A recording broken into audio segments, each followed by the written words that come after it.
Everyone surviving so far. Nope, they are not. Very hit.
Look at goes forward. What a move!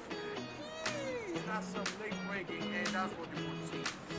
Lots of pressure put on the McLaren driver, but he's dealing with it like a boss.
Hello and welcome guys to the stream. Hope everyone is doing well.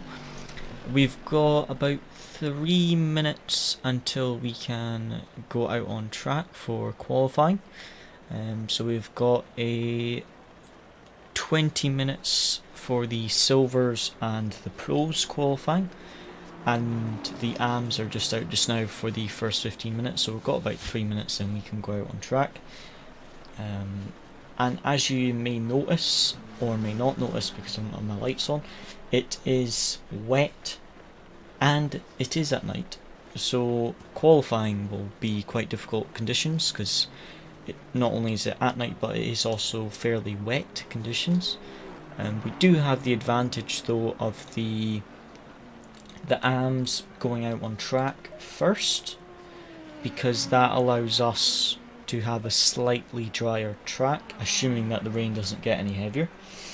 So we will hopefully have a slightly drier track than the AMs, so we have to go out do one of our quality runs right at the end of qualifying, because that's when the track's going to be at its driest. The race is going to be in the daytime, but it is also going to be wet, but slightly higher temps because it will be during the day. But qualifying will certainly be interesting. We've got quite a full grid, 34 drivers in total, 8 of which are AMs, so quite a big grid tonight, so we'll see how it goes. And yeah, we've got, how is it now, a minute and a half. So to be honest, we can almost go out on track now. You are allowed to sit at the end of pit exit, so we might just go and do that with a minute to go. You're not allowed to leave the pit until 20 minutes to go, but you can sit at pit exit. So yeah, we've got 1 minute, then we go out on track. A fairly long qualifying session compared to some other leagues that we've done. 20 minutes, so good amount of time. Hungary in the wet, we're talking low 150s, so you're close to 2 minutes a lap. So in regards to the amount of laps we're going to get, it's probably not that many, but we'll see how we get on.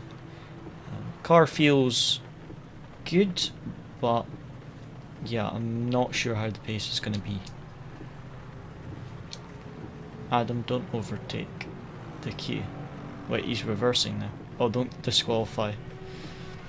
You got to be careful reversing, because sometimes the game disqualifies you if you reverse too far. Assassin's just tapping forward there. We've got to wait. 2, 1, and go.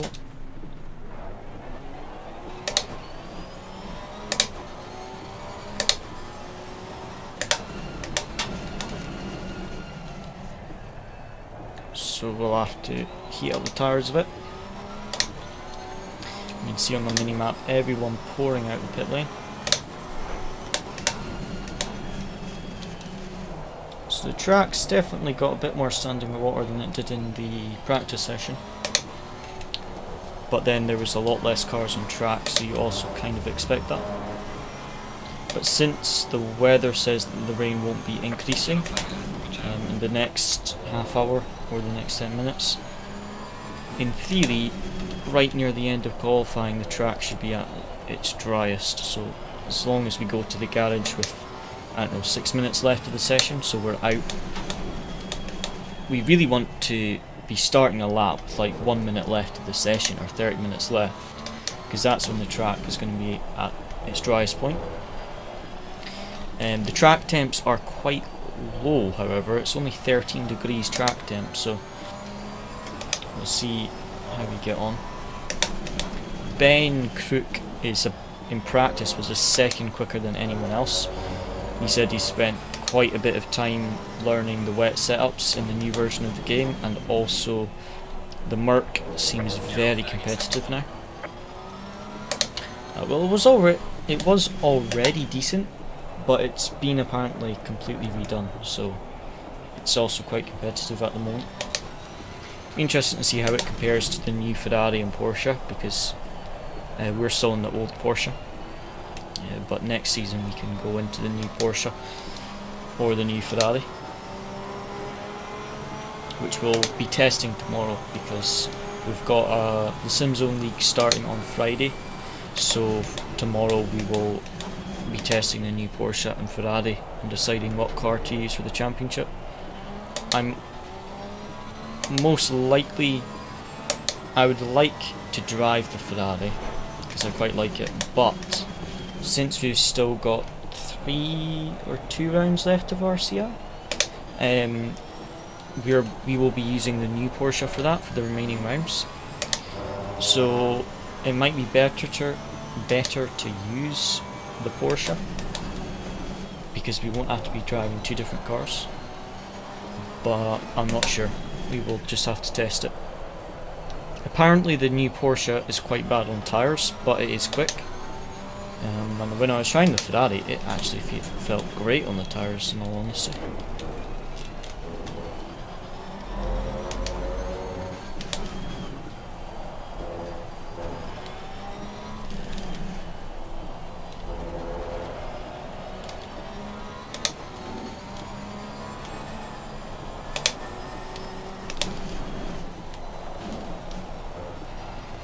So definitely struggling a bit more for the grip in this session than I was in free practice, and the lap times will definitely show that.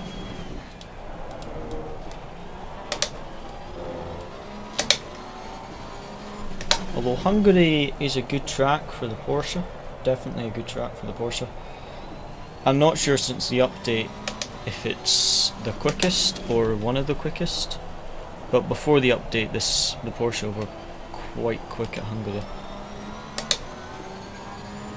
But yeah, lap time's a couple seconds slower than what they were in free practice. So I need to get some good laps in.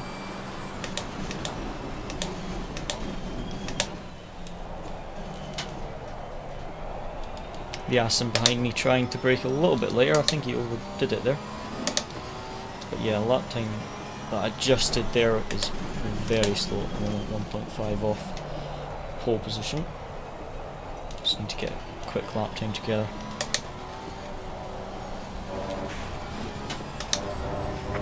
Oh, lap time invalidated, was half a second up on the delta there, that's a bit annoying. We'll keep going and keep the temperature on the tyres. Still another 15 minutes to go.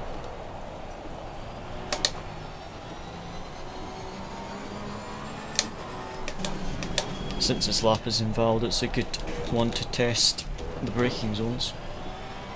But you can definitely feel that there's more and more grip every single lap. And as I say that, I immediately slide. It definitely feels like there's more grip the longer we go in this session.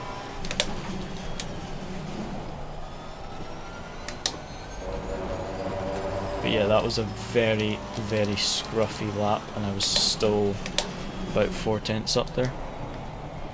So I'm going to let this Aston through, just because I'm on a slow lap.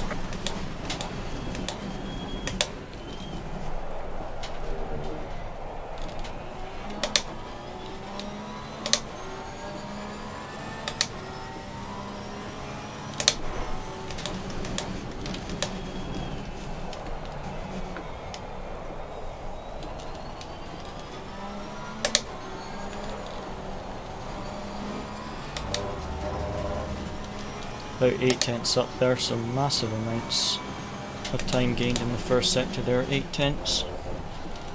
So track is definitely improving, nearly a second up now.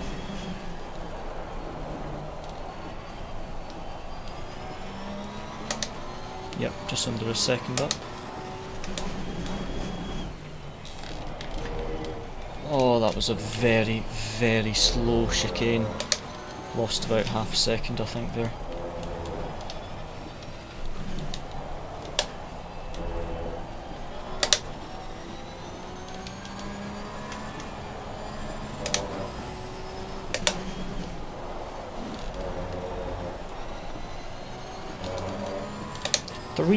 .2 off the quickest lap right now.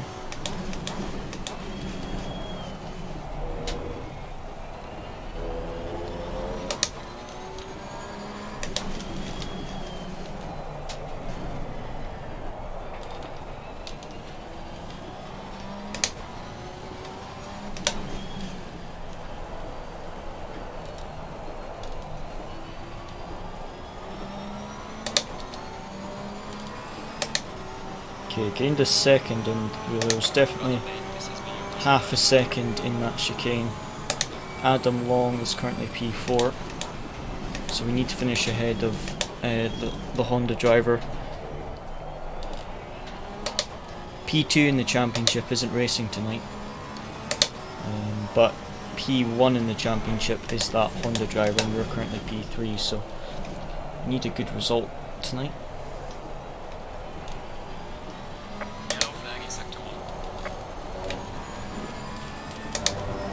That was a slow first sector, very slow.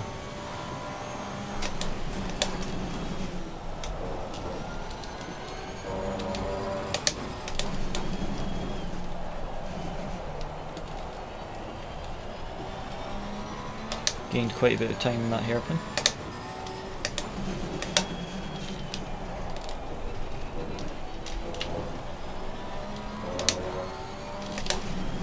Yep, and but nearly exactly half a second in the chicane there.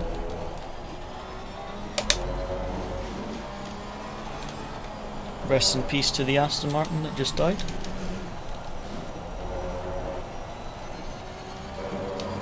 Can't really use the curb he used in the wet, which I think he just found out the hard way.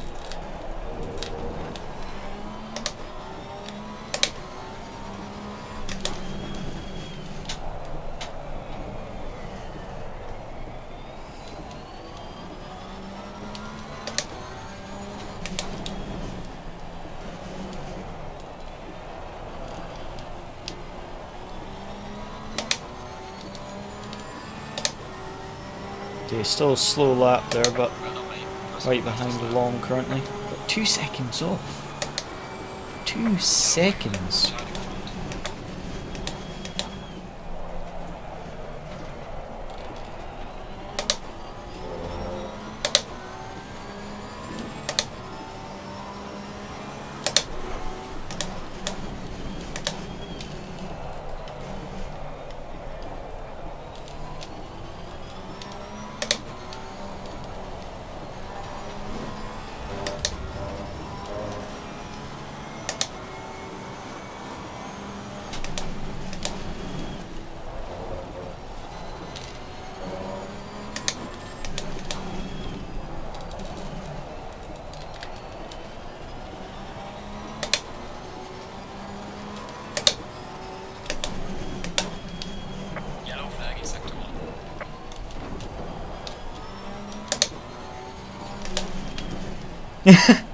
Both of the two cars in front just both went off on the exact same spot. That completely put me off and I lost all the delta there, but that was quite funny to watch. We don't have enough fuel for another lap, so I'm just going to return to the garage. That was quite funny to watch though, them both going off at the same time.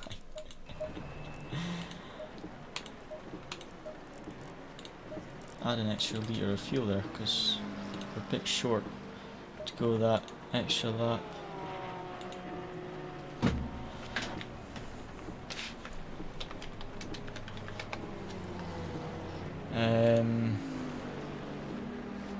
Yeah. Okay, so that Porsche driver that's currently P2, he is P4 in the championship, and we're P3, so he could potentially overtake us tonight in the championship. But yeah, we need to find some lap time.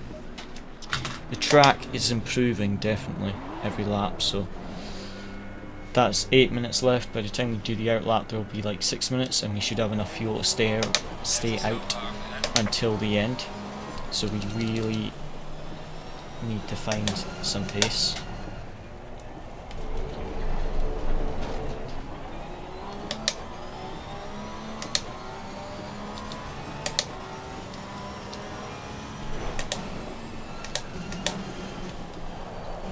It's really hard to follow someone in these night conditions because the rain in this game, when it's got light on it, it's like a cloud of white smoke, as you can see,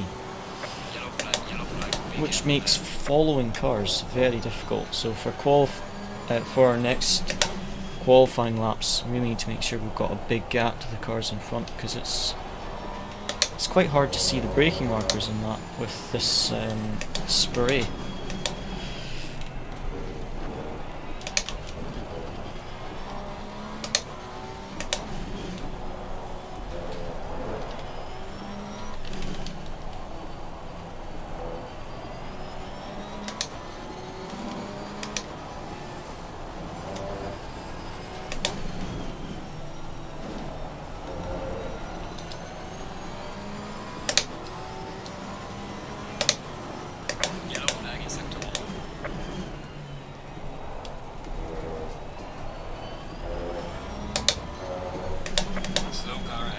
Okay, let's create a gap.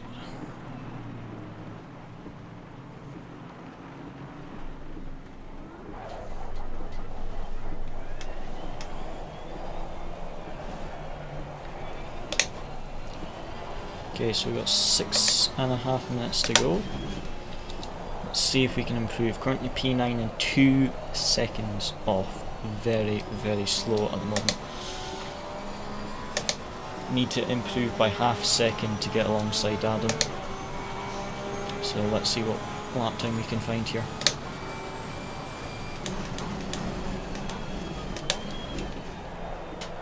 Okay, so track is definitely drying because I braked at a similar point there and that was definitely too early. So the track is definitely getting drier. Definitely a bit more grip.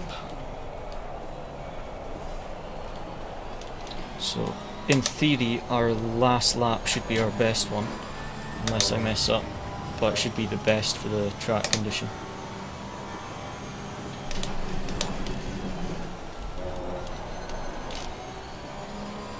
As you see, there are 3/10 up just now.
Quite a bit in the potential lap. Our potential is about 3/10 quicker than our best lap, so we really need to hook up all the sectors. And that lap's gone. Completely locked up. Straight on. 4 minutes to go. 4 laps of fuel. But yeah, track is definitely improving. But I just completely locked up into the first corner there. Actually overheating my tyres a bit.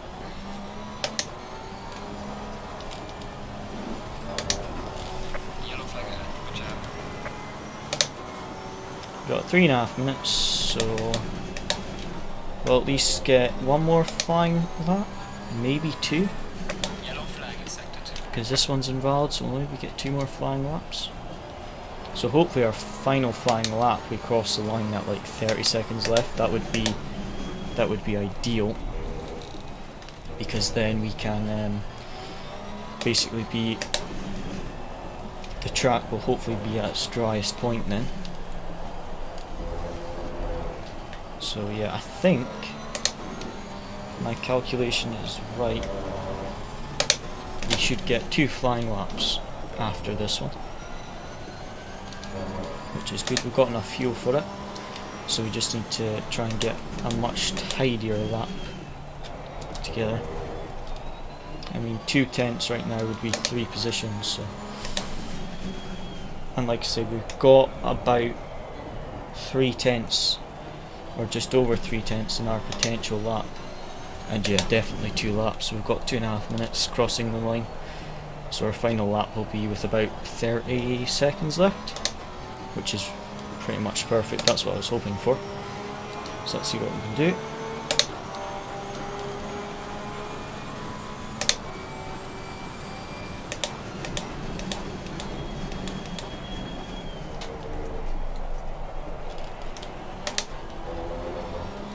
That felt late, but it might have been almost perfect, just a little bit late. A little bit deep, sorry, I went a bit wide on the exit. Yellow flag, be careful there. Yellow flag in sector 1.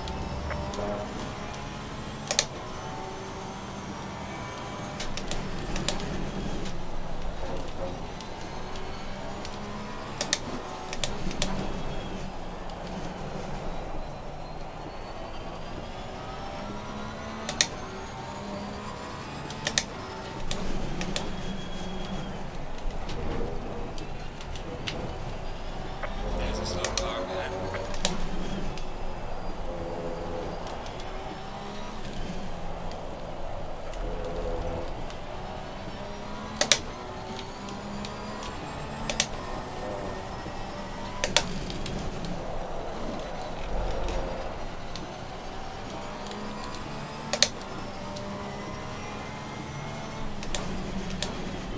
Yellow flag is there. Watch out in front.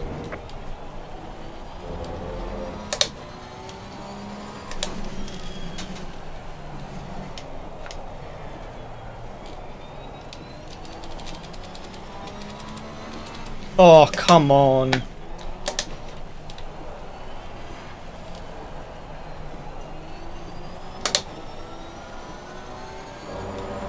And then he let me through, but I'd already backed off because I thought he wasn't going to let me through because he rejoined. Oh well, final lap.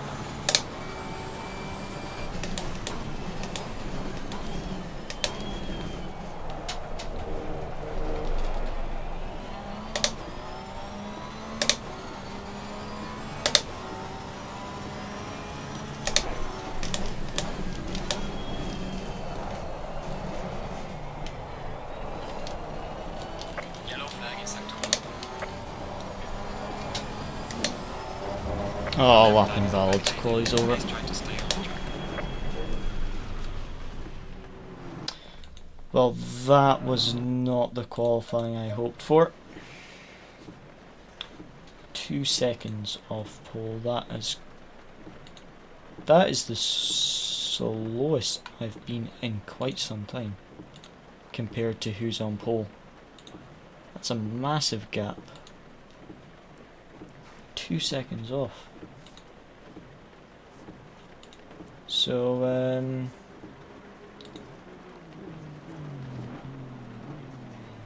yeah. It looks like I'm not very good in the wet after the update, and I need to do a lot more work on my wet pace because that is a massive gap. Yeah, that is not great at all. I knew my pace wasn't incredible in the wet, but I mean, in free practice on race pace, I was on race pace in free practice and I was about 1.5 off and I was on race pace, so I wasn't expecting to be that far off in qualifying. So yeah, that was not the session I hoped for. So we'll have to see what we can do in the race, because that was not a good one there.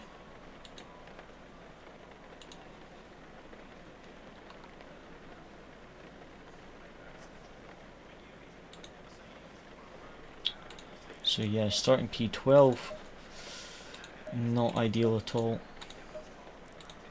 Fuel and strat, 50 litres, wet tyres, 45 litres.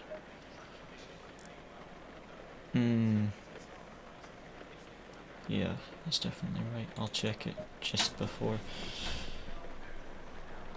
Ah, well.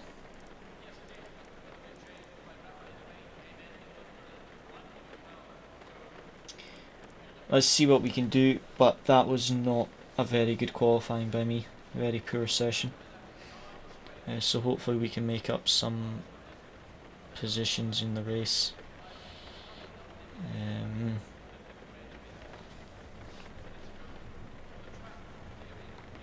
But yeah, that was not ideal. But it is an hour session with a mandatory pit stop, and it's wet, so hopefully we can try make up some positions. But yeah, that was not what I was hoping for in qualifying.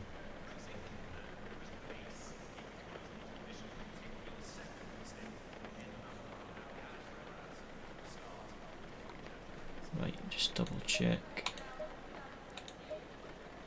Definitely got the right fuel.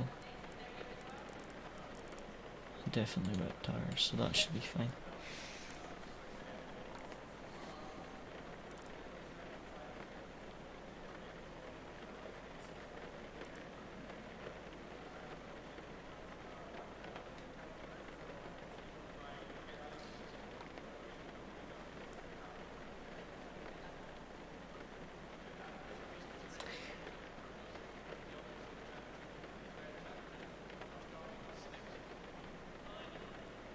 Right.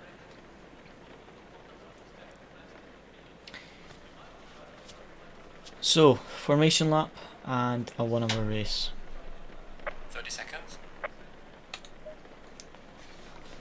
So, let's see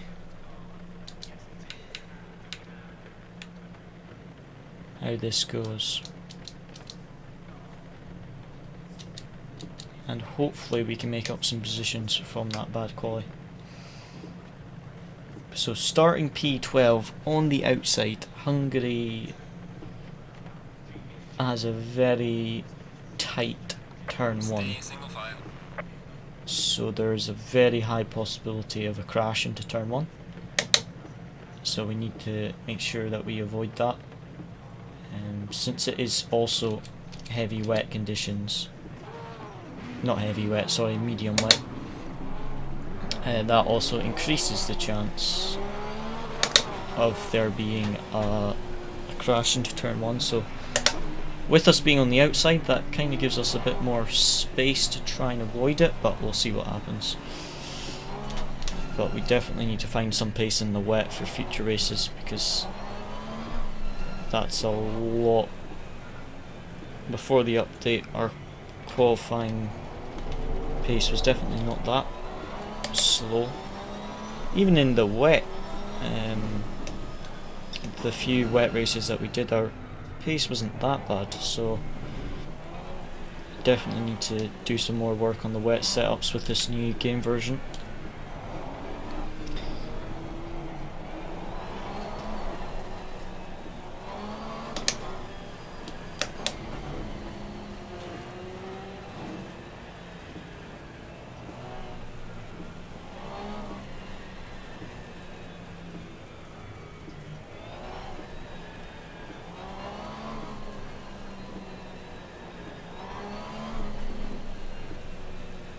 The strategy for today is that we have a bit extra fuel, so we can go a bit longer on the first stint and try and overcut. But there is only a mandatory tyre change, but since the tyre change is 30 seconds, it doesn't cost you any extra time in the pit stop to add fuel. So it's, if there's a mandatory tyre change on a 1 hour race, it's usually always the quickest strategy is to fill halfway and then do a tyre change halfway and refill the car on fuel. If it isn't a mandatory tyre change, then obviously you can play around a bit with your fuel levels and things, but when you've got mandatory tyre change, there isn't any point going heavy on fuel or anything like that unless you need to. And there's no pit window as well, so we can pit whenever we want, but I'll probably aim for the halfway mark. So we're going to have a lot of spray for the first lap, so visibility is going to be low to absolute 0 on this first lap. I mean, just at rolling speed you can already see it's kind of like a cloud of white smoke is what it looks like with this water spray. So we need a good start here, starting P12, quite a low quality result.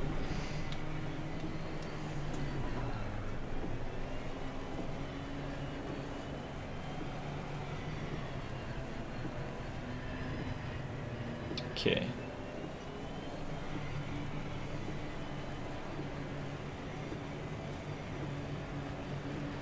Green light. Go, go, go.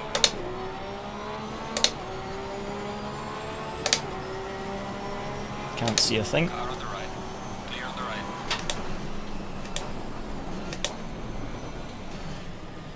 Car on the right. Clear on the right.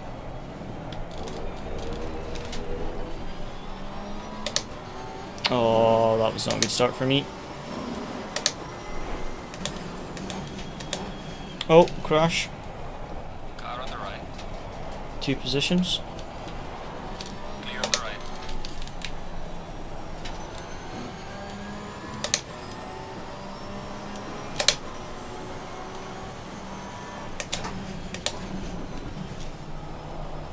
Everyone very, very cautious on this opening lap, it seems.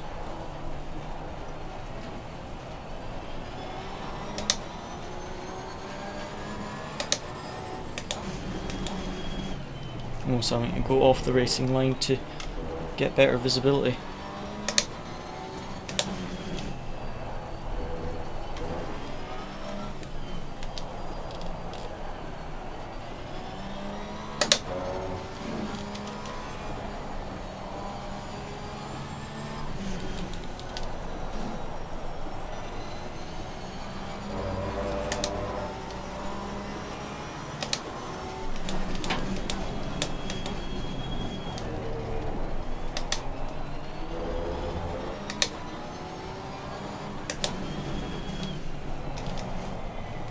Oh ho ho, everyone very deep there. What was that? He just turned into the side of my car. Come on, man. That was... Gained 2 positions at the start and now down to P14. Not happy with that at all. P13. 2 seconds of damage, definitely. Get the replay of that.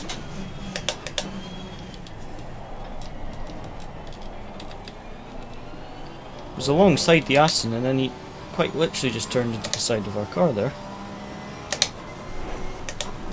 So back down the order. Oh, sorry BMW, sorry. I think that was a tiny touch by me.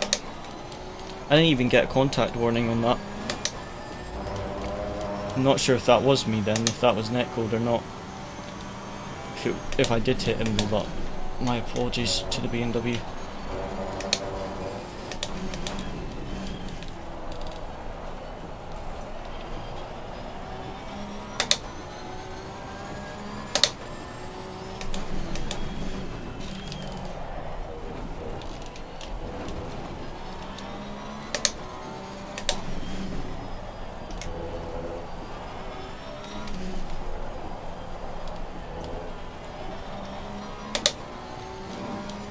I need to look at the replay and see what happened with the BMW because it gives a contact warning if you go into the if you have contact, but I didn't get that, so I'm not sure if I actually touched him or if that was netcode. So we'll need to have a look at the replay there. Annoyingly, lost quite a bit of progress because of that Aston hitting us in the side.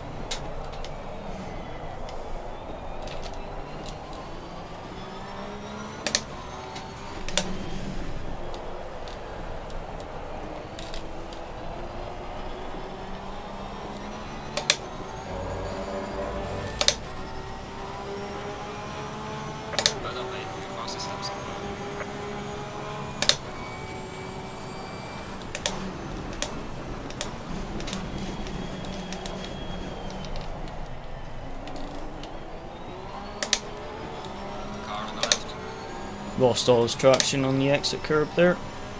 Clear on the left. Car on the left. Clear on the left. Car on the left. Come on. Clear on the left. Keep getting hit in the side. I've got 3.3 seconds of damage now.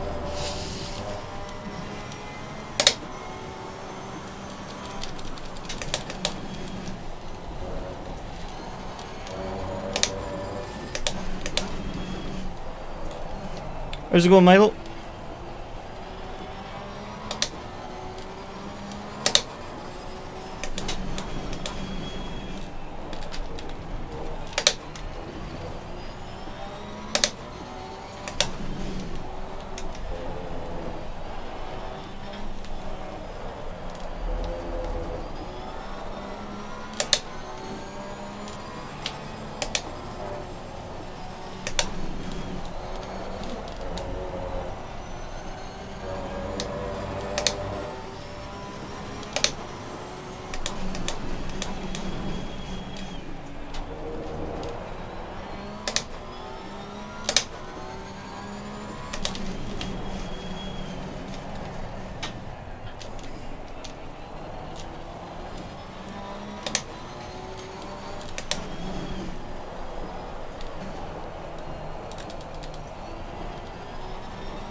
Well done, mate. That's the best.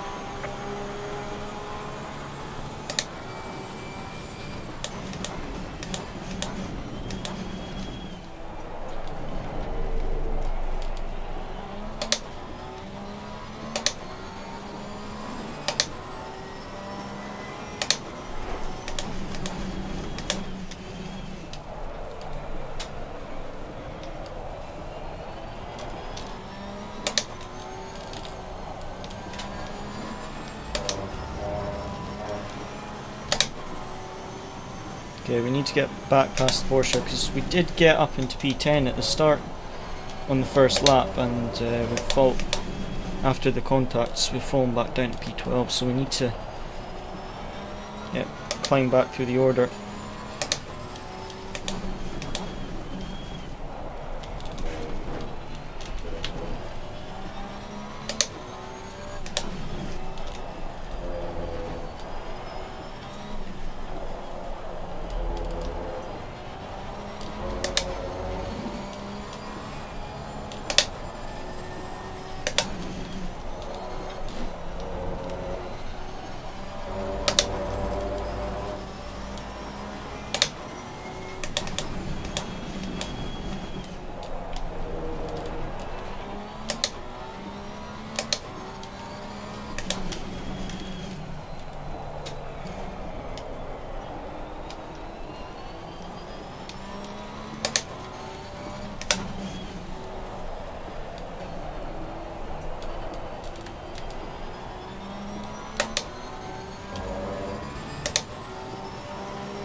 Gaining on the driver ahead in sector 3. Well done, mate. Personal fastest lap.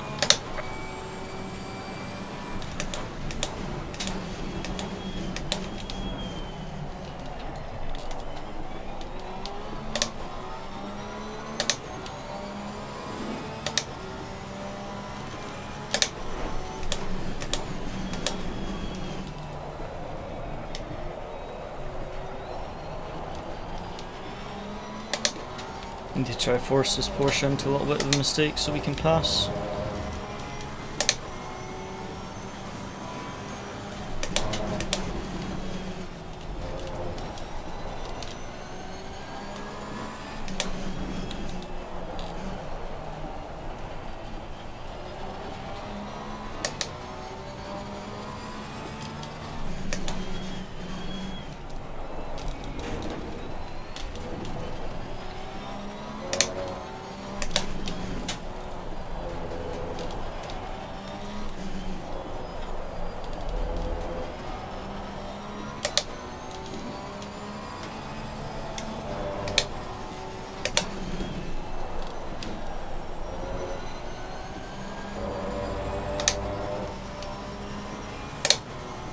Turn 1 seems to be where this Porsche outbreaks himself the most, so we need to try and see if we can get a pass on him into turn 2.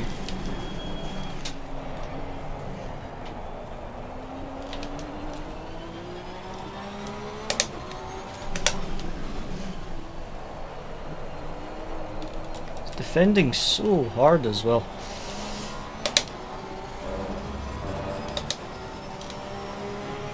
Very difficult to make passes in the wet when people are defending, because if you have to go off the dry line, it's very hard to get any grip or braking, so it makes it a nightmare to pass if you're not on the dry line.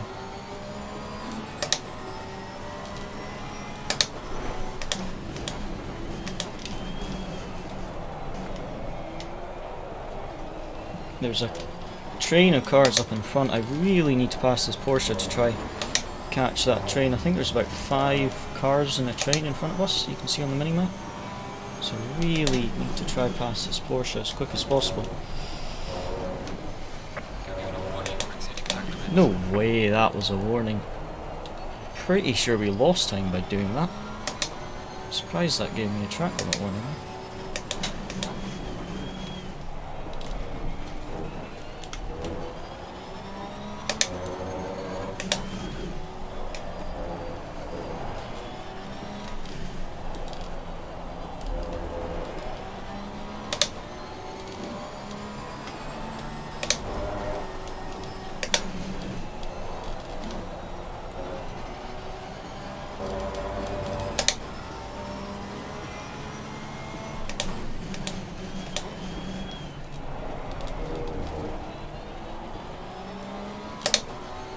Look at that fighting up in front of us, lots of positions to be had up in front, but we need to pass this Porsche as quick as possible. But there's quite a lot of battling going on in front of us.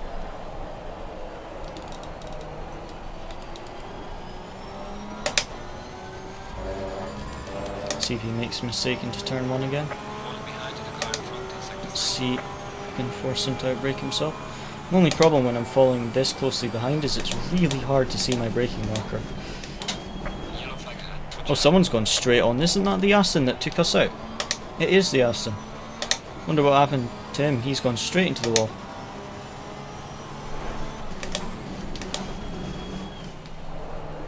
He cost us about... He dropped us from 10th to 13th on the first lap. Or the end of the first lap, I think it was actually. Not sure what happened to him there. No, it looks like he's just gone straight on. Maybe he had brake failure or he's gotten rammed. It's a bit weird to go straight on there.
Man, you can't slow down on the wet line.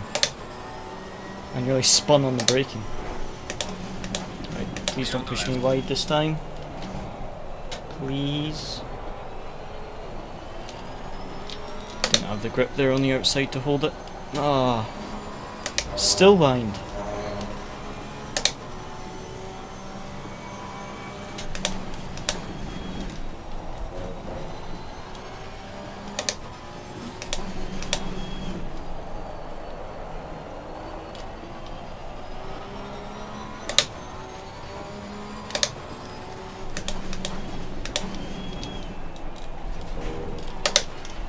I really need to be either ahead by the hairpin or on the inside of the hairpin because I cannot get enough grip to go around the outside of turn 2.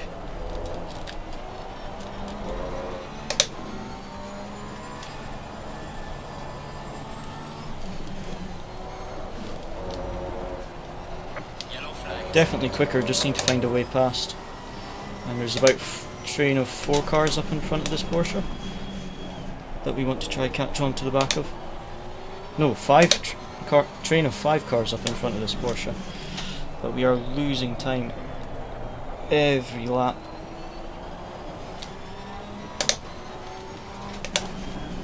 So we need to try and make a pass quickly.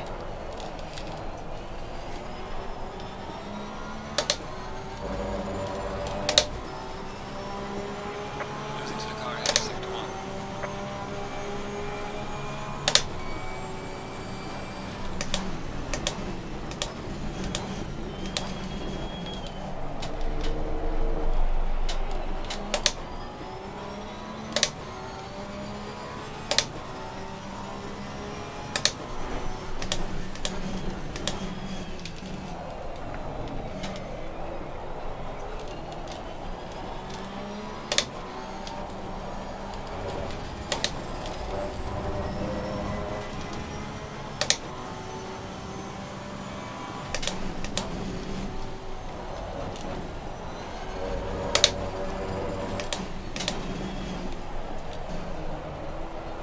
Come on, we're losing all...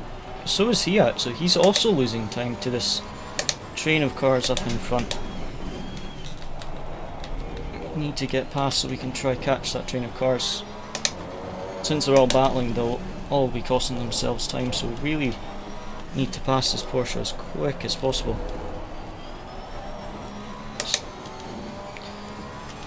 Hungary's got a good amount of overtaking opportunities, but so a lot harder in the wet because when you're not on the dry line, you obviously don't have the same braking. So it's a lot harder to just send it down the inside. Because when you do send it down the inside, you can't stop. So you just aquaplane straight on, which is what we nearly did a few laps ago.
How is that a warning? That must be for cutting the inside surely, because I'm not gaining anything by going wide. Second warning 20 minutes in. This is not going well for us at all. It was a good start though. We made up 2 positions on the first lap, but then that Aston and we have been stuck behind this Porsche. We actually qualified 1 position behind this Porsche, but we got past in the first sector and now we're stuck. So the race has not been going as well as planned. So we really need to try and make up some positions over the next 40 minutes and not get any more track limit warnings either.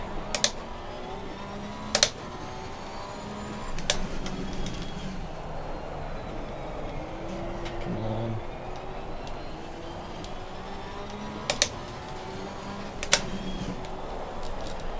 Oh, there he goes. Car on the left. Clear on the left. Finally passed. And we can actually see what's in front of us now.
Is this on the back marker?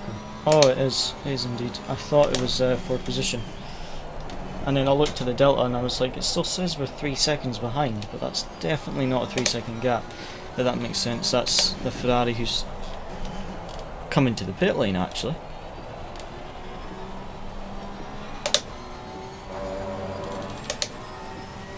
Oh wow, that's a very early pit stop.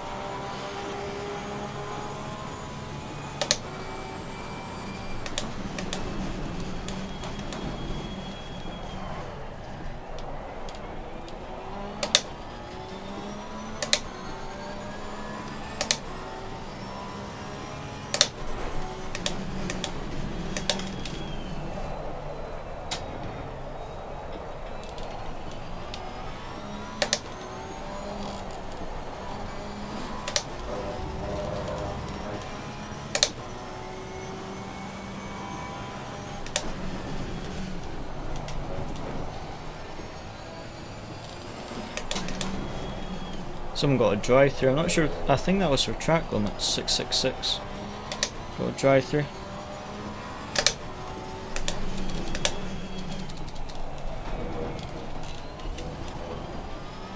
Car on the left. Clear on the left.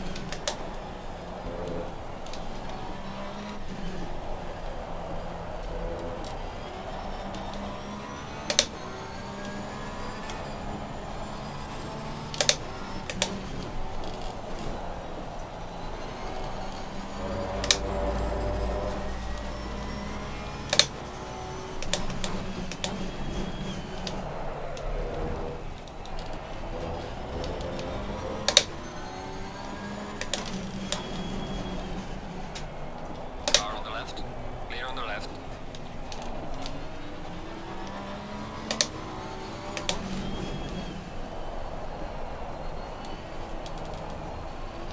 Not gonna lie, there's been quite a bit of door banging in this race, I would say. More so than the usual amount of door banging. There's a car exiting pit lane.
We are quite quickly catching the Bentley in front. About half a second up in the delta. So we definitely were losing a lot of time behind the Porsche. So we can now try and catch some of the cars up in front. Now we don't have any traffic. And also it's quite nice that we don't have any spray, because it's actually quite hard to see the, especially in turn 1 and that, it's hard to see the braking boards when you're right up behind someone. It's in the wet. In the dry it's obviously fine, but in the wet it's actually quite hard because of the spray to see. Got 5 laps of fuel left, 35 minutes to go. And quite quickly catching this Bentley. He was over 3 seconds ahead, now he's only 2.4.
If I can, I would like to try overcut the guys in front, but I've only got 4 laps of fuel left, so I'm not sure if that's actually going to be a possibility or not.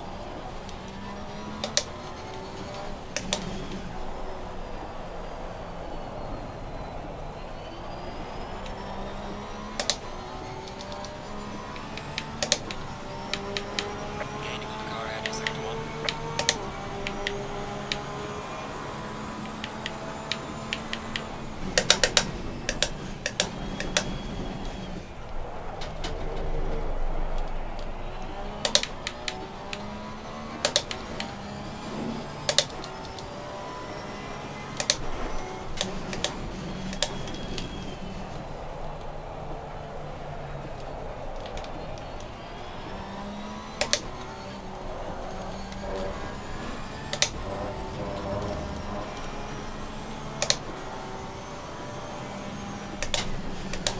Oh, someone's got a drive-through. I think that's a back. Yeah, that's a back marker though.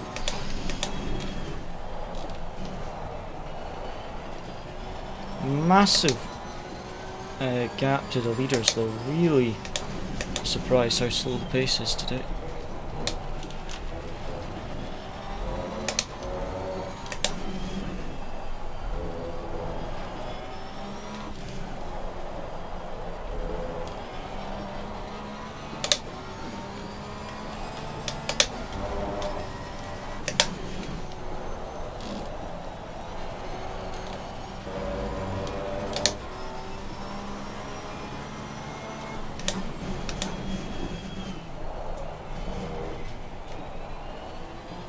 Car on the right.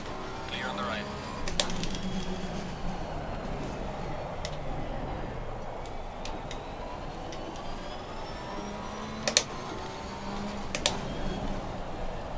Bit of a slow lap there, but the Bentley and Porsche in front are battling a bit, so we'll definitely close the gap up to them slowly. 77's got a drive-through. Who is behind us?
Porsche is quite defensive at the moment. We've got 3 laps of fuel left, so we'll probably do 2 more laps and then pit.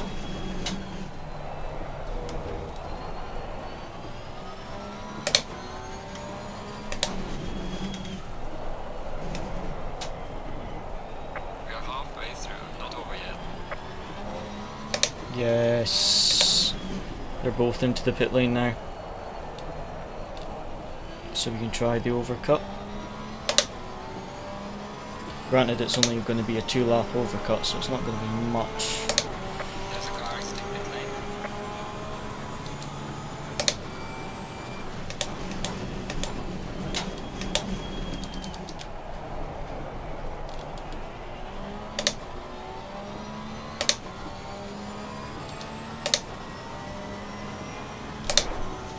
Pretty much everyone's pitted.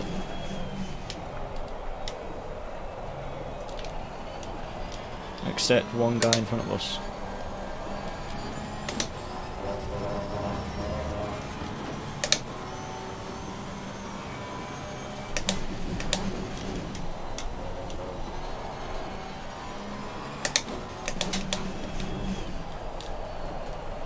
.786 with the drive-through. Don't think that's going to benefit us at all.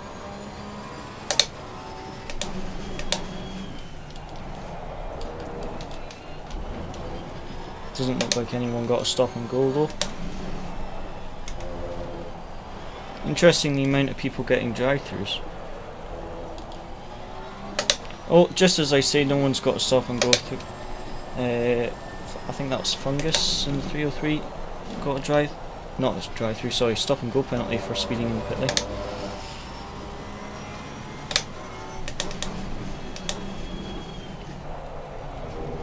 Okay, we'll do one more lap and we'll pit at the end of the next lap.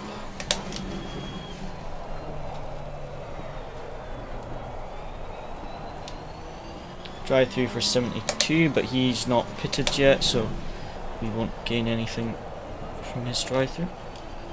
Number 2's got disqualified for speeding in the pit lane. I wonder who that was. Watch out for fuel. Prepare to come in. There's a car extinct in lane.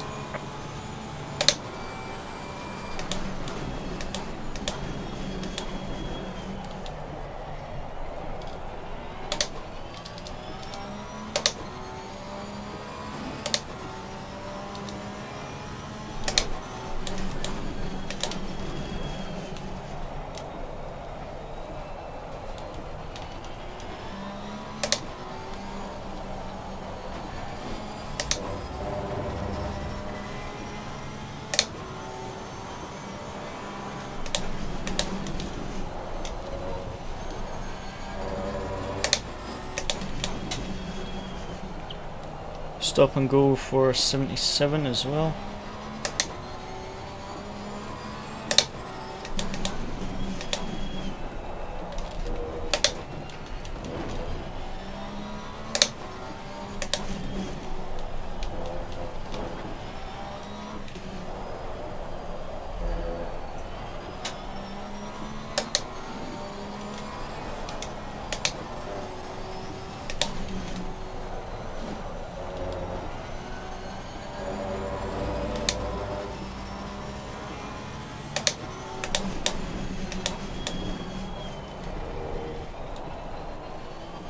Okay, gonna pit end of this lap here. Don't have enough fuel for another lap, unfortunately. I would like to stay out a bit longer because the tyres are fine. Try and make an overcut, but unfortunately don't have the fuel for it.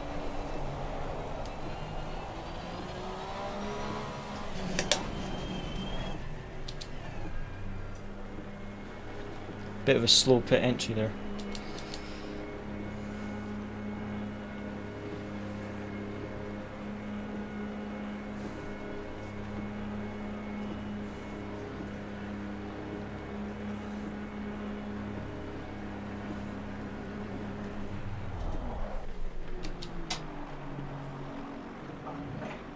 Okay, on the jacks, very nice.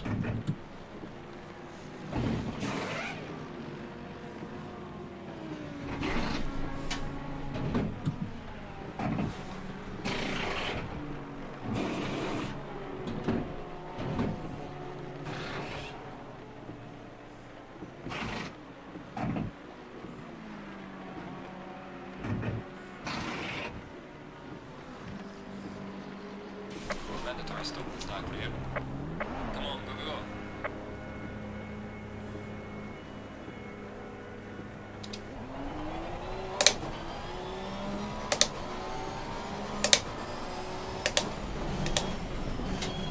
So it looks like we jumped both Ellis and the Porsche, and we've come out about 1.5 seconds ahead of that Porsche, and now only 5 seconds behind the Aston Martin in P7, so that was a really good stop.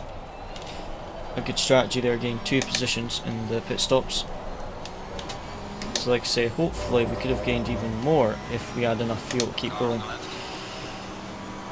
Clear on the left.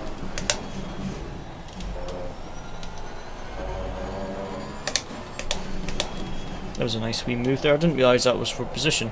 I thought that was a back marker there. Yeah.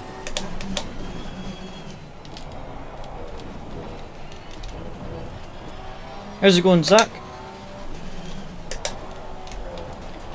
Thank you. We've got 24 minutes to go, so bad qualifying First half of the race was not great at all, to be honest, but we're trying to make it up in the second half. So we had a good strategy there, gained 2 positions in the pit stop and closed the gap to P7, but still quite low in the standings compared to what we were hoping for.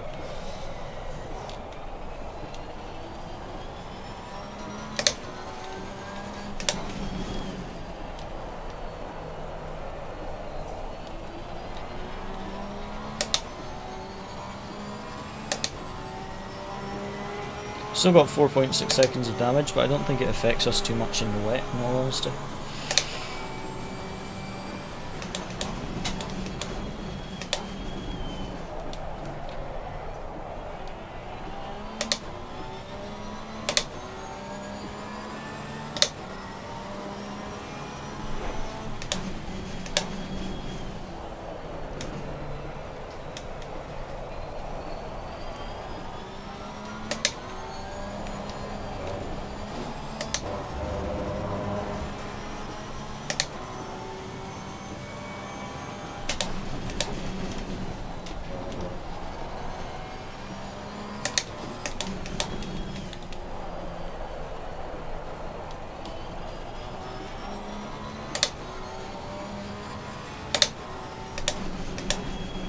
Slowly but surely closing the gap to P7 just now.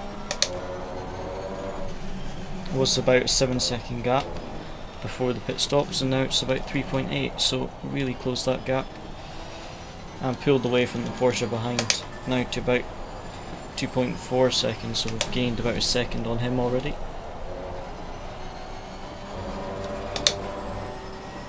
Let's hope this back marker doesn't hold us up. Someone else with a drive-through, 202, who's behind us. So many people getting drive-throughs. Usually in the wet you see hardly any drive-throughs because the track limits are quite lenient, but maybe in the new version of the game that's been changed. I mean, I'm on true track limit warnings. Oh, come on. It's held us up so much on the exit there. I'm on 2 track limit warnings already, so yeah, maybe track limits have been adjusted. Gained 9/10 of a second on the Aston Martin up in front that lap, assuming I was looking at the right car there.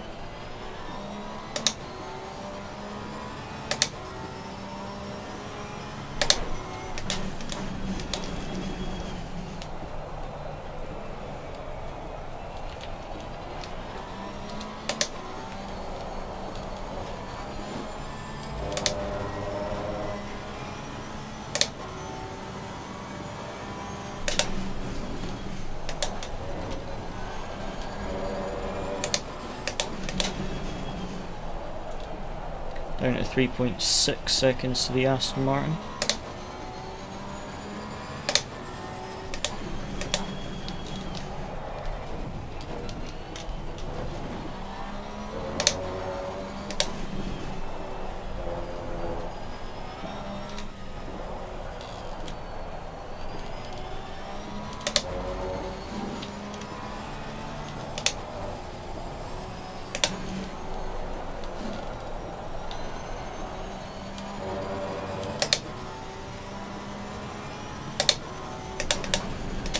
.2, gained 4/10 in one sector on the Aston.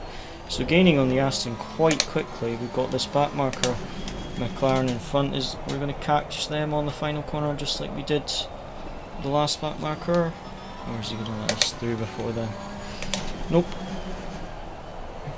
Don't think we lost any time there though, which is good. Will he let us by here? He does indeed, thank you very much.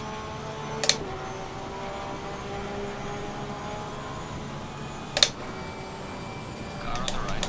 Clear on the right.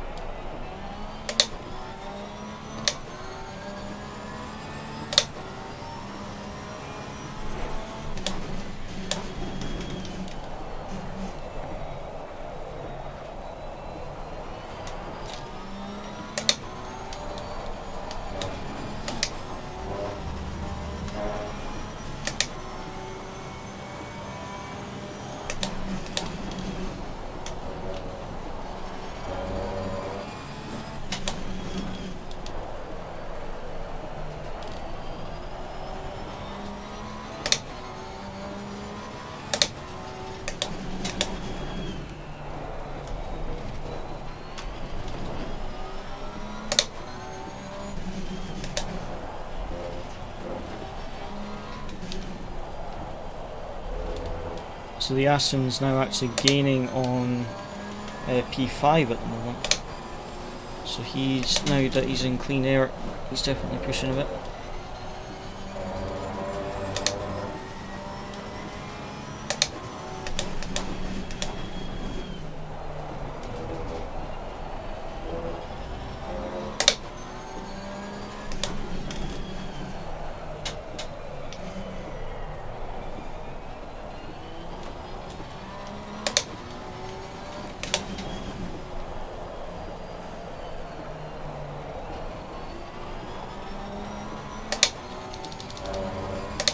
.7 and 52.9 by the two guys in front of us, so 6/10 quicker than P6 that lap. And what was that? I think 5/10 quicker than P5. So slowly but surely we are gaining on them, but we've only got about 17 minutes left, so we don't have a massive amount of time. So we need a few mistakes from the cars in front in order to close these gaps in time.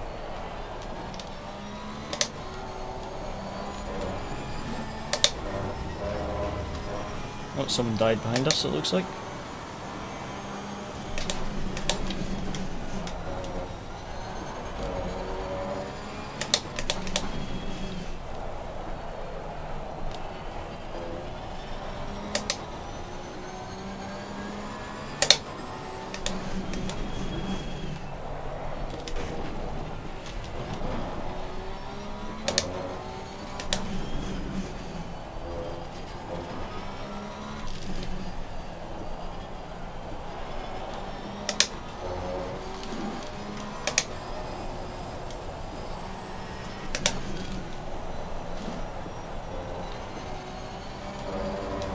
Okay, this Aston's now falling behind from P5, but we are still closing in on him, so hopefully we can at least get P6 before the end of the race. Still not going to be many points, so it'll be interesting to see what happens with the championship standings after this one.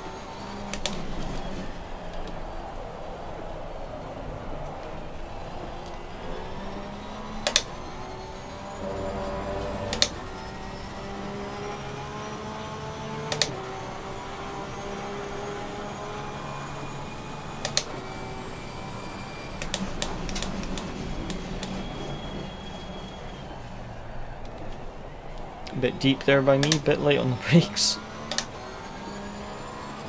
Thankfully I only lost a 1/10 of a second, but definitely too late on the brakes.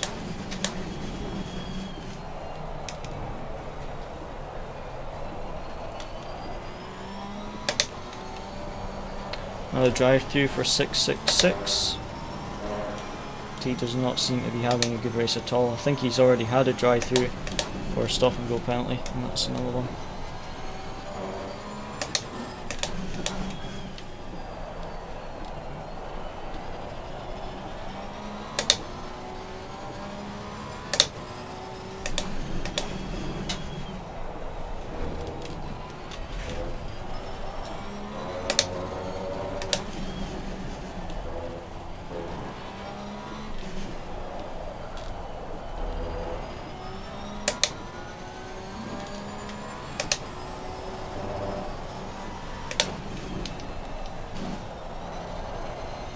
Oh, a bit of a slide. Down to 2.1 seconds on this Aston. So like I say, before the pit stops we were 7 seconds behind. We've closed that gap down to 2 seconds. So hopefully as we start to get a bit closer we can try force them into a mistake.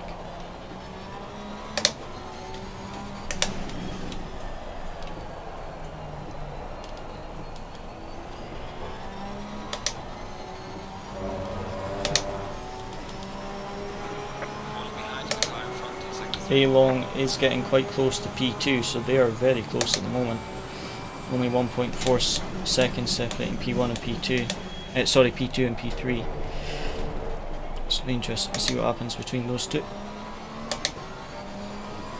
And the drivers currently in P2 and P3 are the rivals for us in the championship, because we are currently P3 in the championship.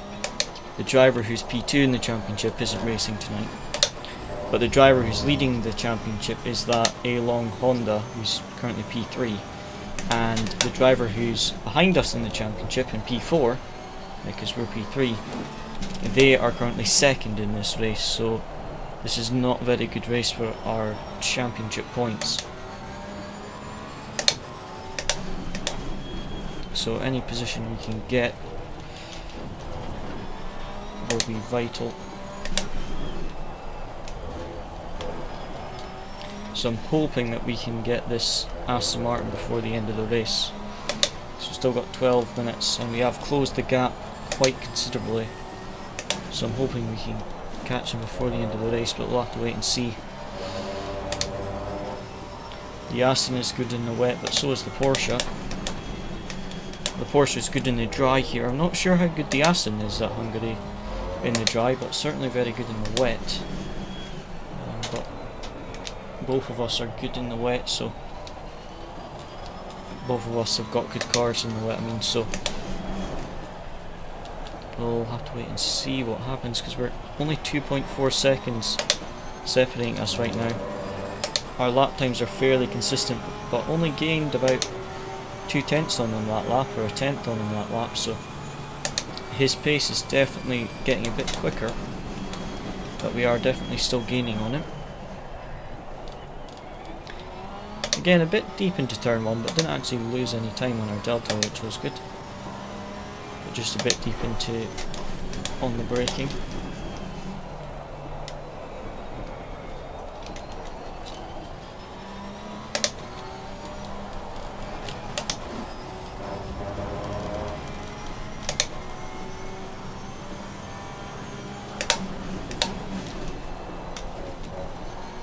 Found 2/10 in the first sector, so the lap time just dropped a little bit. Found 3/10 now. Either that or the track conditions have improved a little bit. I'm not sure. But we were definitely quicker in the first half of the race, so it might be that we're just starting to find a little bit of pace now.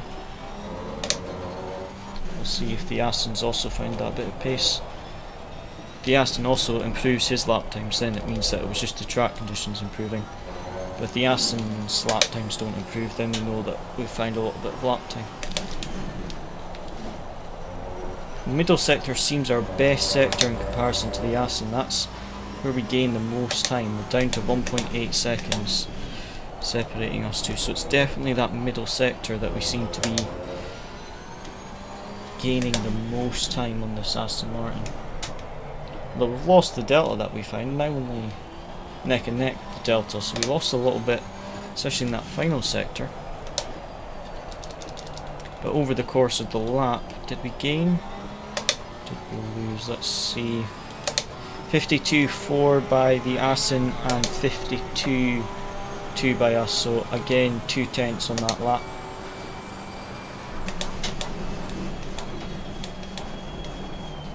Ah, didn't outbrake myself there.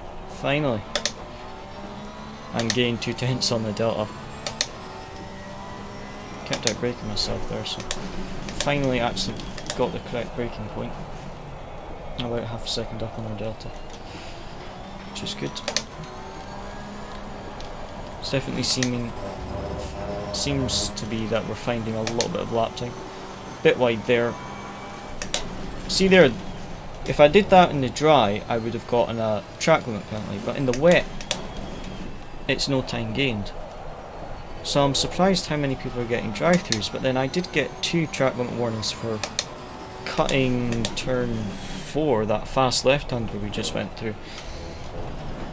So maybe others are cutting too much on the apex, because the exit curbs, you don't seem to be getting any track limit warnings because you lose time, because the traction control kicks in and you've got to lift off, otherwise you just spin. So it's maybe people just taking too much curb on the apexes or something, I don't know. And Long in the Honda is now only 9/10 behind P2, so he is closing in slowly but surely.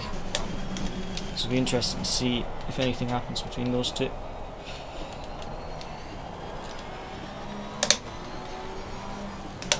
That back marker letting the Aston Martin through.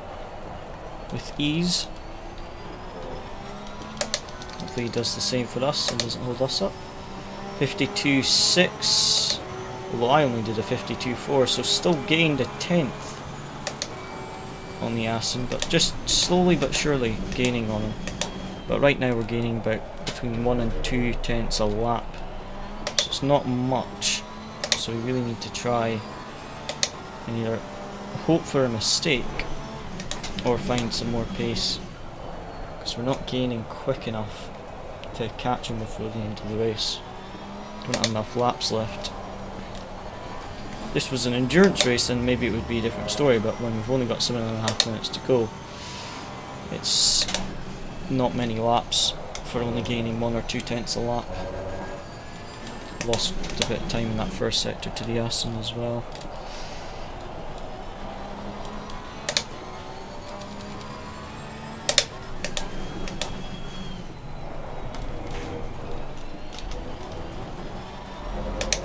This Aston isn't going to let me through as easy as he did the driver in front of us, unfortunately. Let the other Aston through into that final corner, but it looks like we're going to get held up a bit, which is a bit annoying. It's just one of those things. Sometimes you get lucky like the Aston in front of us and you get past in the braking zone, and sometimes you get unlucky like we did there and you lose half a second. So yeah, that was not good for trying to catch the Aston, because we're now 2.6 seconds behind him. So we lost a lot of time in that middle sector.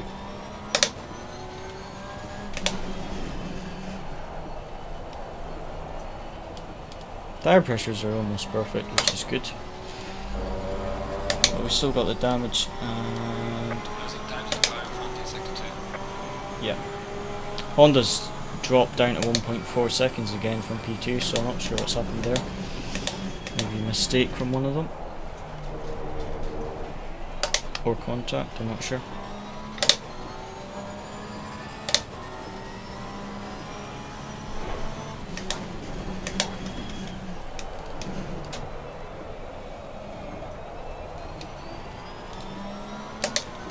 Another drive-through for track limits, number 19.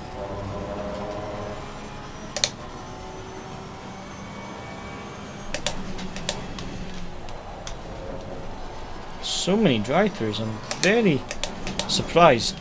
Usually in the wet conditions you don't see that many drive-throughs, but there's been a surprising amount of drive-throughs this race.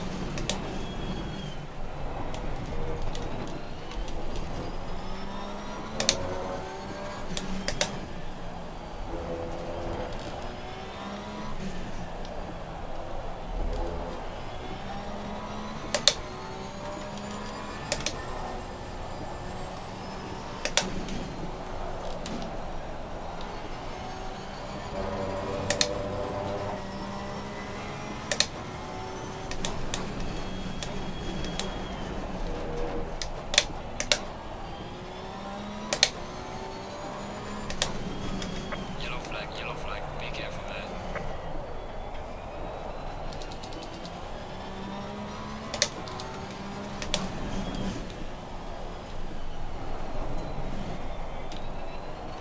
Oh, that wasn't ideal.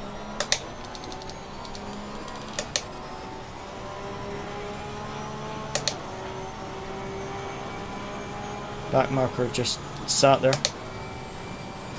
It's not what you want to see coming around the final corner.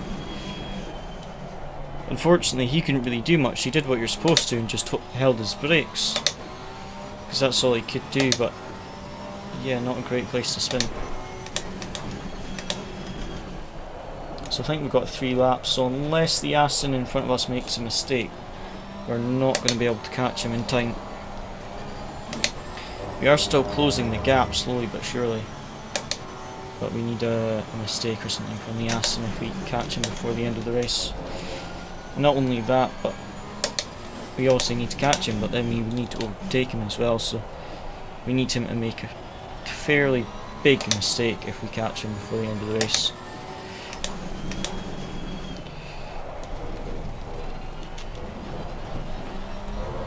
But you can see on the delta we've definitely been gaining on him, just not quite quick enough.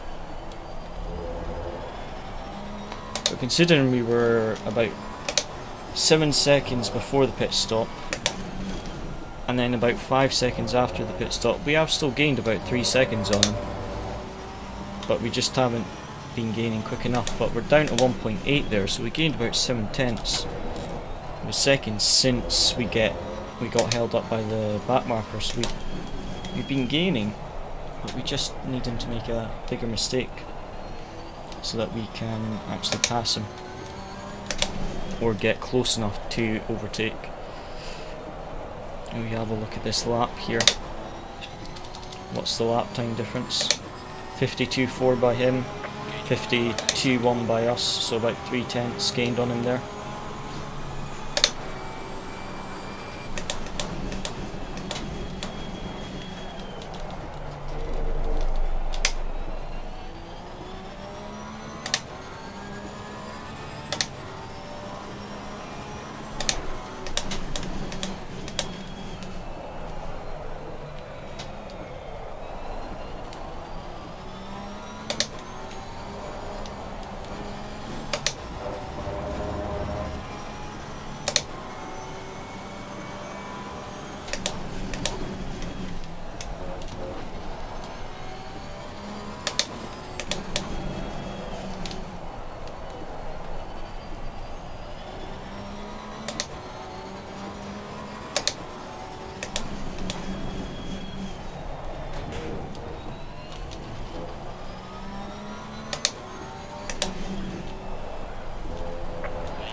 That was a good lap. Both of us are 52.0, so pretty much identical pace that lap. And this is the final one, so unless he spins, I think that's going to be us. P7. Unless he makes quite a big mistake.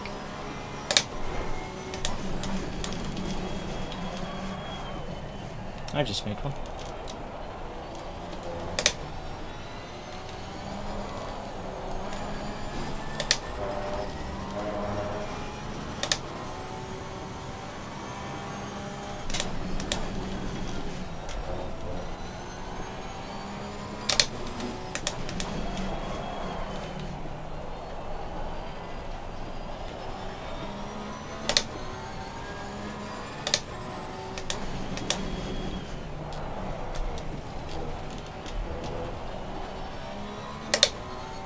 .25 just got a drive through on the final lap. That must be painful.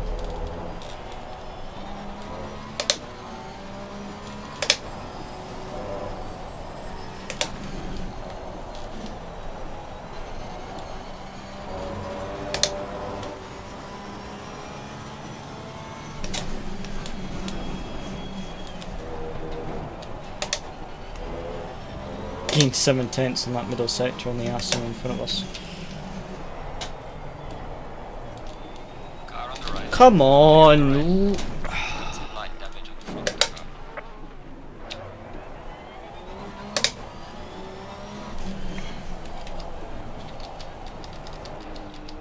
He was holding wide and letting us both through. Maybe he didn't see me there. Alright, check it flag. Good job. You did the best you could. There was a back marker there, and maybe he didn't see me. We'll look at the replay. I'm not sure what happened there, because he pulled to the side to let us through, and then yeah, I'm not sure what happened. This will reset, won't it? What was that BMW? P. Weller.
Right, let's have a look here.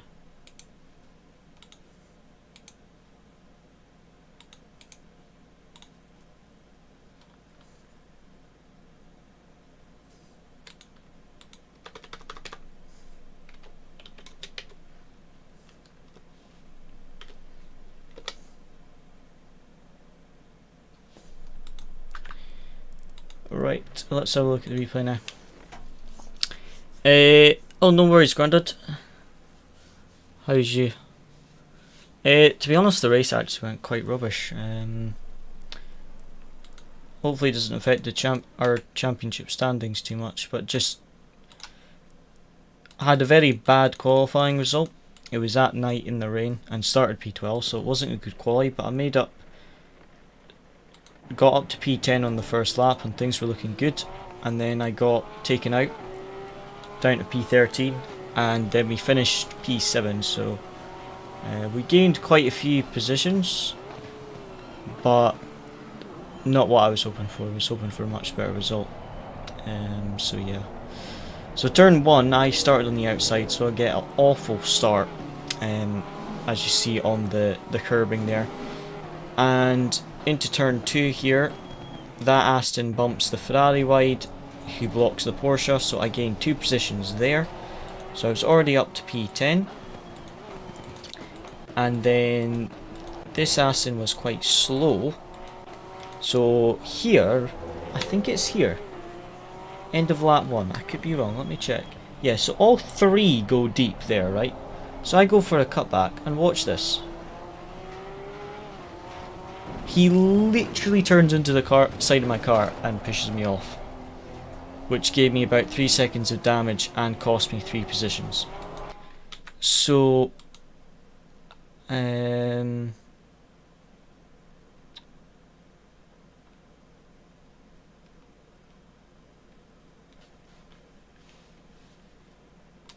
yeah, that I will definitely report that, because if you have a look, I hold straight and he just quite literally just turns into my car there.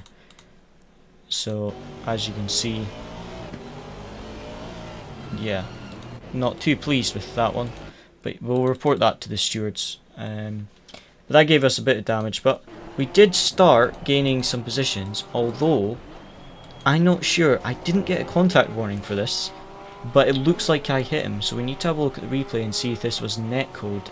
Because you look here, we're all quite early on the brakes, and see that spin. I didn't get a contact warning, but that looks like I touch him. So let's see if we can get a angle here on the front bumper. Oh, we do as well, don't we? It's the tiniest of touches, isn't it?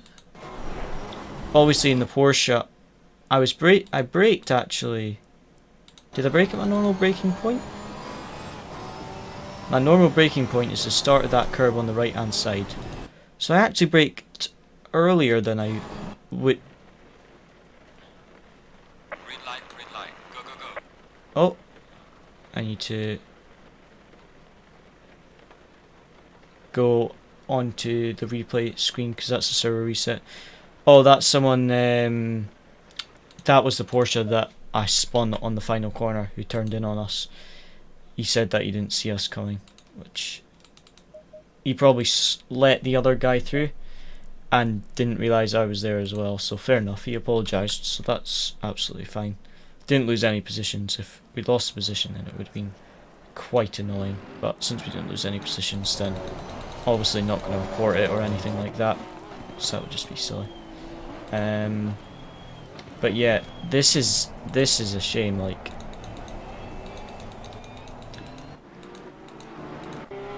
because we definitely touch him, but we break at our own point. You can see how much slower he is here, how much he's slowing down, because with this corner you actually want to go deep into it so you can have late apex and get a good exit, and you want to be on the left hand side of the track because you've got the fast right hander coming up. So you don't actually want to be very early on the brakes here, you actually want to brake quite late. So he's just braked a lot earlier than I've expected. I've held the brakes and it is the tiniest of taps. So I hope he didn't get too much damage. Oh, he ended up retiring from the race. So obviously something maybe else happened to him, I'm not sure.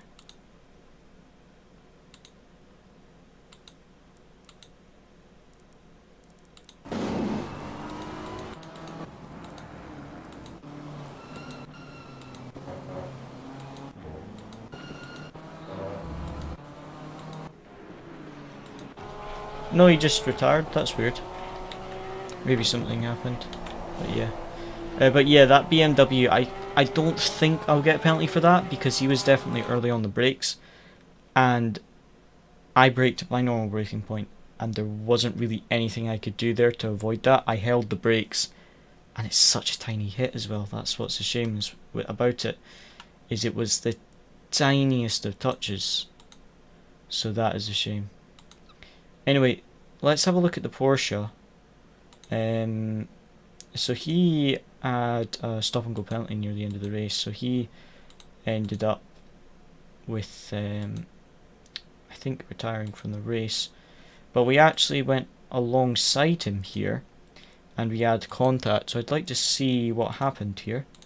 So here I have a bit of a send in the wet. As you see, I didn't actually mean to send it here. I was trying to see, this will sound stupid, but as you can see there's quite a bit of spray and my braking board is up here on the left, that's it there, and it's a white board, and because the spray is white I couldn't actually see where it was when I was following him, but when I go out of the spray you can actually see the board, so I actually look like I'm setting up a move, but to be honest I was just trying to get out of his spray so I could see where my braking marker was.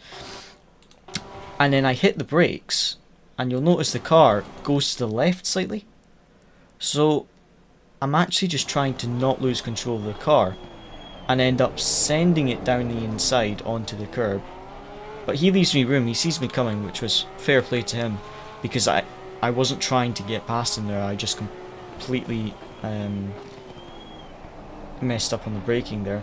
But then round the outside here and we didn't quite have enough grip to get past him, although there was a time before that where we had contact there. What lap was that?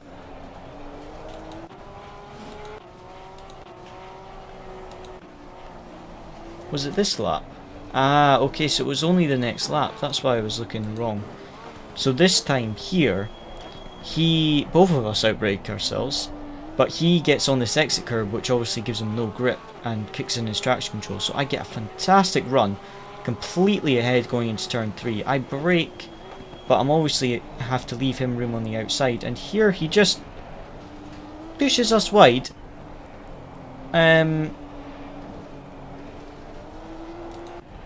So not really a fair, I'm not really sure if that would be fair or not, because he was behind at the apex, but then when he pushes us, he is alongside. So, but I did leave him plenty of space on the inside, as you can see. That's why I was wide. So he did kind of push us wide a bit. So I'm not really sure how far that was, but we got stuck behind him for, as you can see, it wasn't till this lap here. So we got stuck behind him from lap 3 till lap 10. So we were stuck behind him for quite some time. And then we get past on... where was it we got past? Was it this lap? Yes, it was right at the end of this lap. It was here. So we got stuck behind him for about 7 laps here. And then here he just completely outbraked himself, lost it on the brakes, and we get past nice and easy. I can't remember if we made another overtake or not.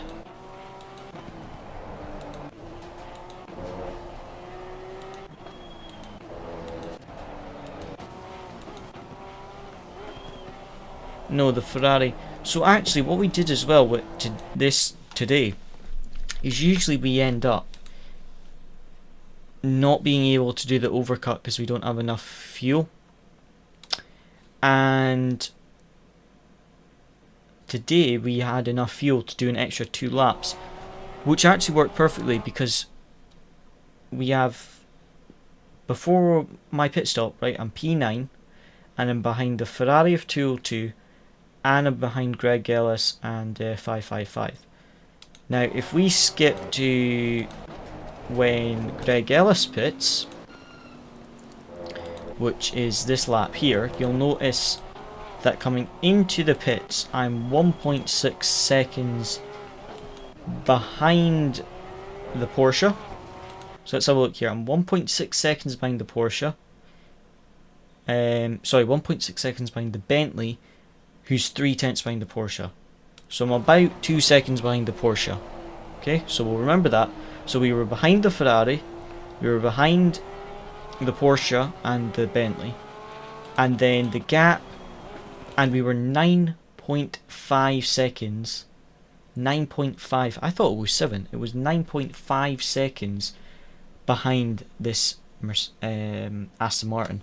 And if we skip to after the pit stop, this is our outlap, you can see we came out miles ahead of the Ferrari 202 there. So I'm not sure if he maybe made a mistake, but we came out 2.3 seconds ahead of the Porsche. So staying out that extra 2 laps and getting a good pit stop gained allowed us to gain 4.3 seconds on the Porsche.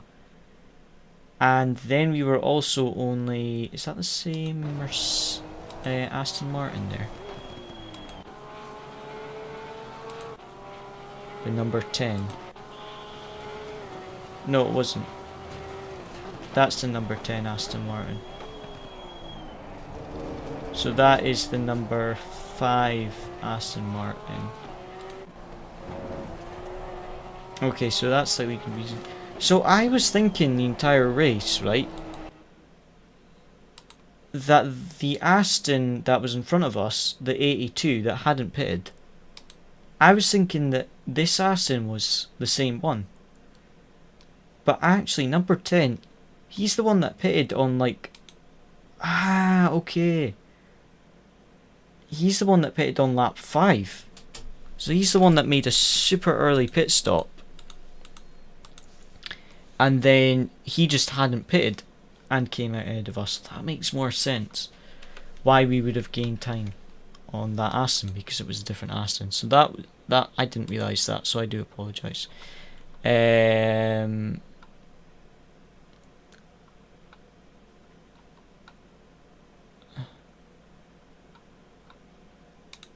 So yeah, that was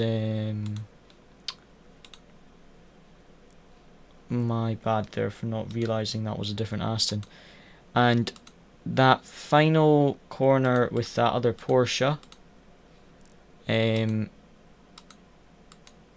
messaged in the chat to apologise for that. You can see the replay of what happened. So quite clearly, you see how wide he is to let the Aston through? I gained a massive amount on this final lap. because we went from 1.8 or 1.9 to 1.1. See, we closed the gap massively on the final lap, so I think the Aston maybe felt a bit of the pressure. But you can see this Porsche just rejoined straight in front of us. But thankfully we didn't lose any positions. Interestingly enough, it stalled my car. I actually stalled, which was weird, and got a white engine warning. So my engine went white after that, so somehow got engine damage from the stall, I think, which was weird. Either that or it had gone white before that and I didn't see it. I'm not sure.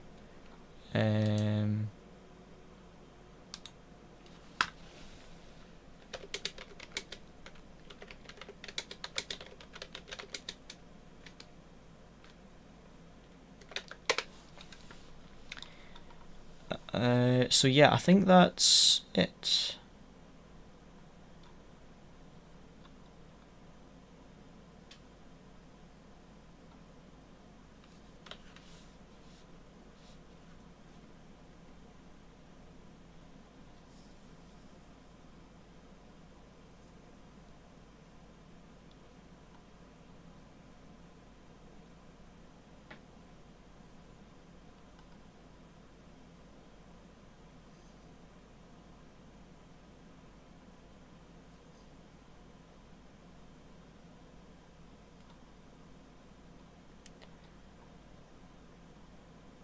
Right, I think that's all for just now.